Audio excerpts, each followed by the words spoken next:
Mapapakinabangan na po ng mga pasyente na napiling health facilities sa Region 1 na ang ipinapamahaging newborn hearing screening machines mula po sa Department of Health Ilocos Region.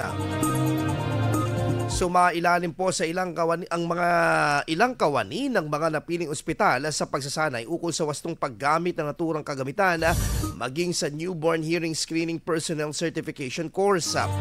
Ayon po kay DOH Ilocos Regional Director Dr. Paula Paz Sidionco, makatutulong ito para sa agarang assessment kung may hearing impairment, partikular na po mga bagong silang na sanggol at mabigyan ng nararapat na medikal na atensyon. Dagdag ni Nicole Bogarin, Nurse 3 ng Regional Coordinator for Newborn Screening, na hindi umano agad makikita ang sintomas ng mga bata sakaling mayroong problema sa kanilang mga tenga.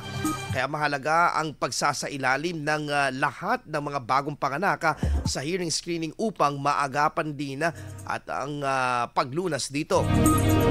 Kabilang po sa 10 ospital na tumanggap sa machina ay ang Conrado Estrella Regional Medical Center, Mapandan Community Hospital, ang Sual Primary Care Facility and the Rural Health Unit, Governor Roque Ablan Senior Memorial Hospital, Balawan District Hospital, Ilocos Sur Medical Center, ISDH Santa Lucia at ISDH Magsingal.